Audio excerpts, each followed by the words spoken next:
Hey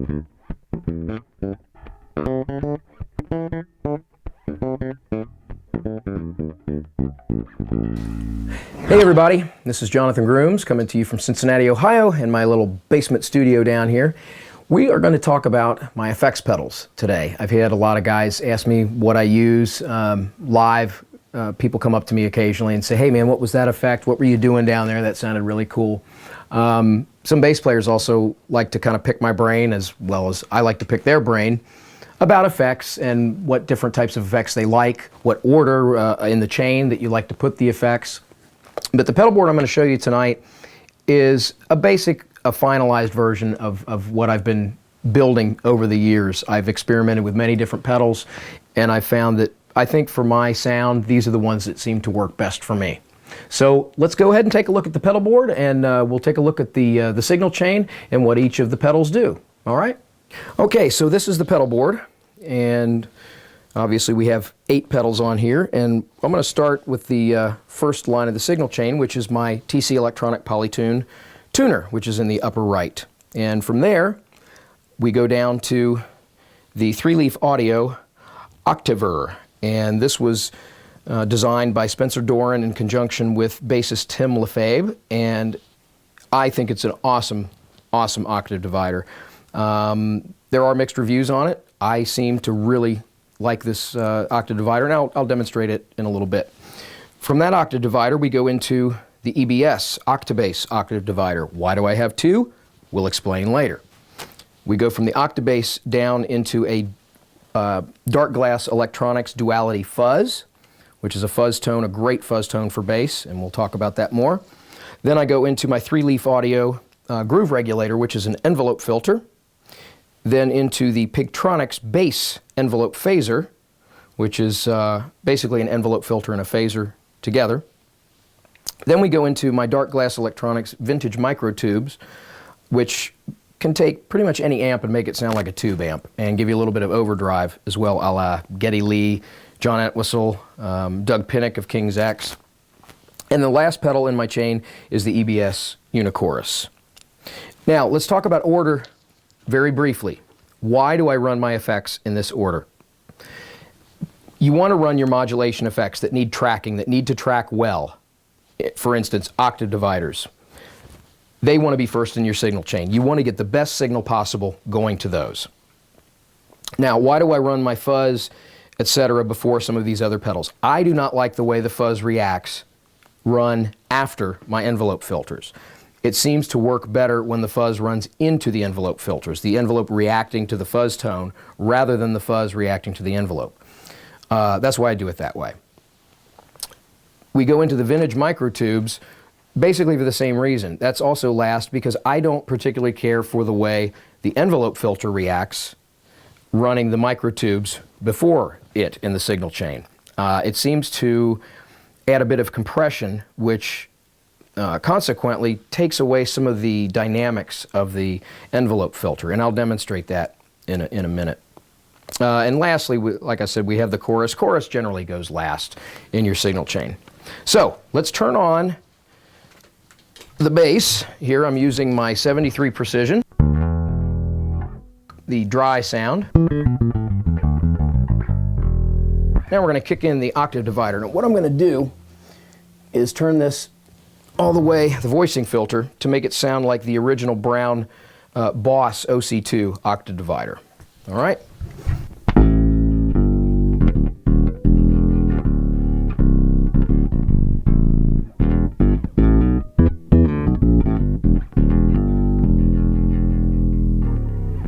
Okay, now, the really unique thing about this is most octave dividers only have one voice.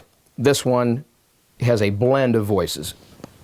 The tone control here, or the voicing filter, like I said, all the way counterclockwise is supposed to be similar to the Boss OC2 octave divider. If you roll it this way, it starts reacting like the old Mutron octave dividers, and there's a very distinctly different tone, and I'll demonstrate that here. Let's turn this all the way to the original. Now let's turn it to the Mutron type tone.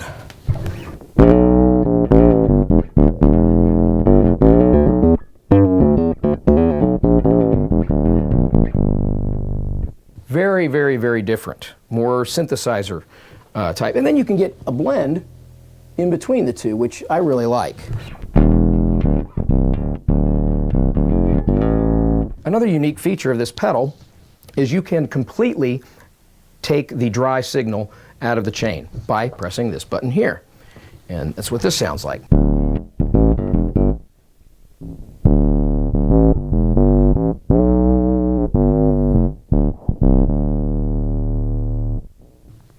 Okay, so that is the 3-leaf audio octaver. Now, let's go up to the EBS octave divider. Now, why do I have 2 octave dividers? You'll hear right now. This is the difference in tone. This is a very, very deep sounding octave.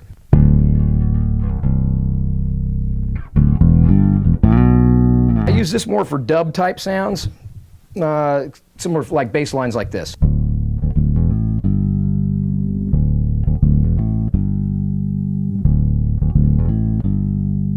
It's a lot deeper than this octave divider. I think that's why some guys don't care for this one at this point, but I love having all of those different voices. They're very useful for me. It all works for me. So that's why. Now let's go down to the fuzz. This is by Dark Glass Electronics. It's a really, really cool fuzz. It's also got a blend of tones that you can run through, and this is what it sounds like.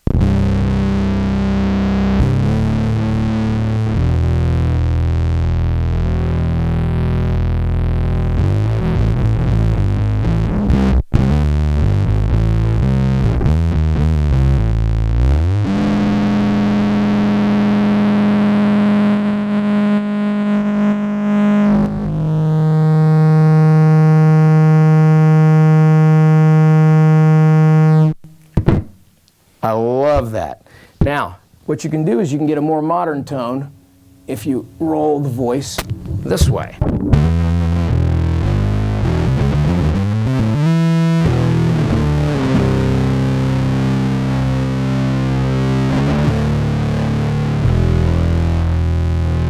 Now, the neat thing about this fuzz pedal is it has a blend control. Now, this is just the straight bass. And I can blend in as much or as little of the fuzz as I want. Right now I'm using about 3/4 of the dry tone with a little bit of the fuzz added in. And that way you can retain that low end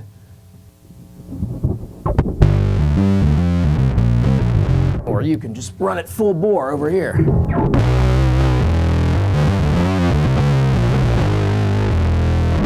Okay, so that's that guy. That is a fuzz tone. Now, let's get over to the groove regulator. This is an envelope filter. If you don't know what an envelope filter is, this is an envelope filter.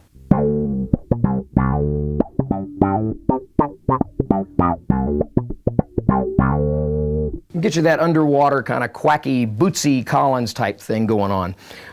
There's a lot of different tones you can get out of this guy. I tend to prefer a quick attack and a short decay, which gets me more of a quack. You have a longer delay time, or a longer decay time, excuse me. It kind of sounds like this.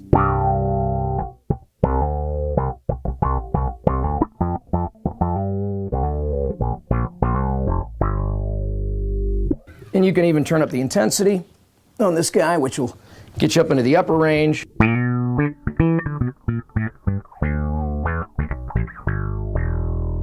Adjusting the sensitivity, you can determine how the envelope reacts to your playing style.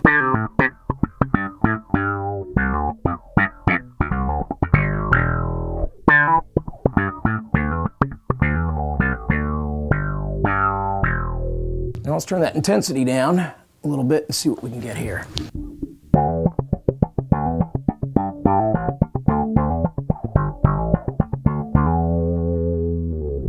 Now let's do an even slower attack, a little more intensity on here, and try a little bit of.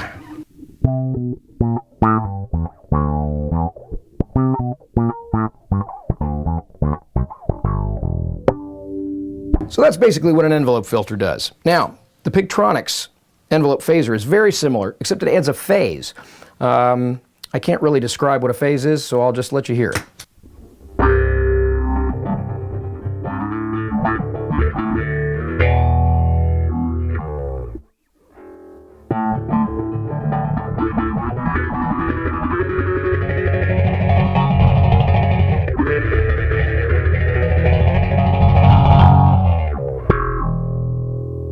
This is actually really useful for kind of vowel-like things, if you want to vocalize, almost. Turn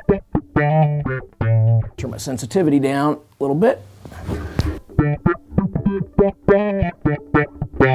Kind of sounds like the teacher on Charlie Brown. Yes, ma'am. No, ma'am. No, I'm sorry, Peppermint Patty ate my homework. Yes, yeah, you're right, that was a lie. Peppermint Patty didn't eat my homework. So that's the Pigtronics envelope phaser. Now let's go up to the vintage microtubes. This is by Dark Glass Electronics. It's right here. And basically what this does is it can take any amp, tube or solid state, but generally you'd want to use it with a solid state amp.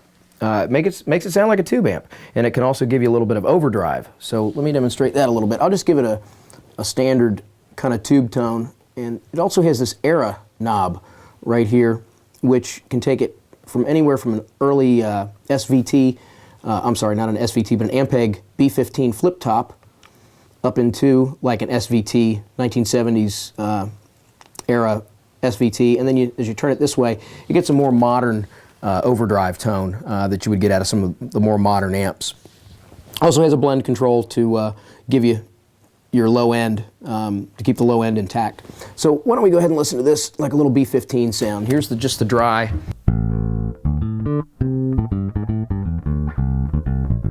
There's the dry sound. We'll go ahead and kick this in.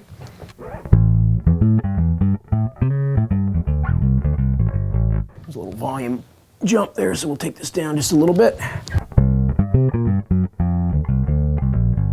It's a very subtle difference, but it does add a little bit more creaminess and thickness to the notes.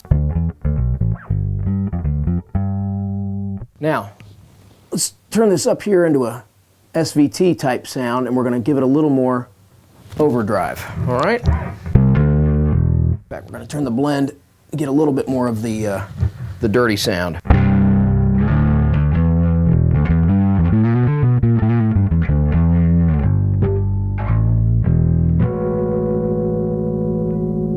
Then if we go a little bit even dirtier, we can kind of get a little bit of a Geddy Lee Entwistle kind of thing going on.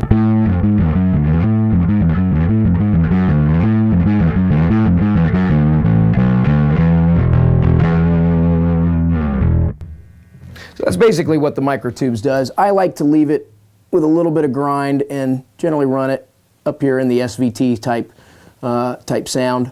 And I always leave the blend control right about there to preserve my low end. Now let's go over to the chorus. Bass players don't generally use choruses a lot anymore.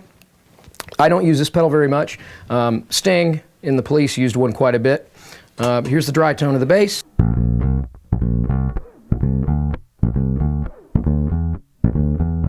And here's with a chorus.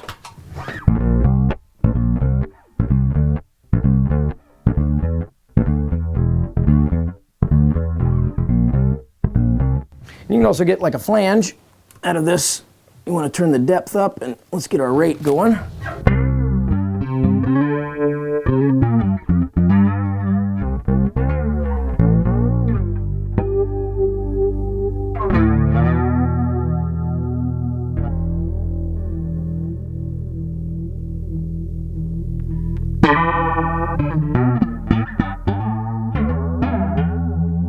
So that's basically what a chorus does. It's a modulation type effect. I'm going to go ahead and set it back. Now let's talk about combination of effects real quick. I do combine certain effects. You can get some really interesting tones. What I like to do for a synthesizer sound is I like to use this octave divider, run over here more of a Mutron type octave divider sound, and I run it through the envelope filter. And we get something like this. I like to set my attack a little bit quackier here. All right, let's check this out.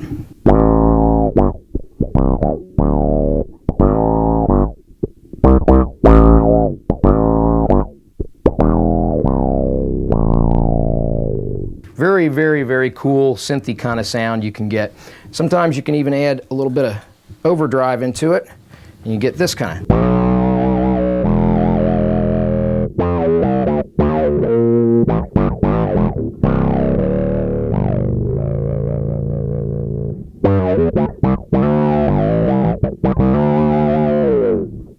So that's kind of what you can do. You can blend effects. Sometimes I like to blend a little bit of fuzz in there. You can do all sorts of things.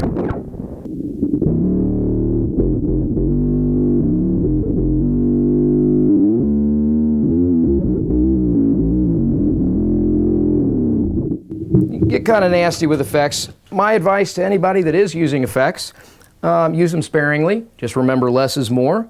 If you ever do see me live, you will probably very rarely hear me use a lot of these unless it's generally called for. I do like to leave the microtubes pedal on quite a bit. So I hope that was a little bit of an informative tutorial about effects pedals. And if you have any questions about anything that I'm doing here, or the signal chain order, or maybe even different types of effects, go ahead and email me. I should have my email here on the YouTube channel and on my Facebook page. So thank you all for watching, and we'll see you all next time.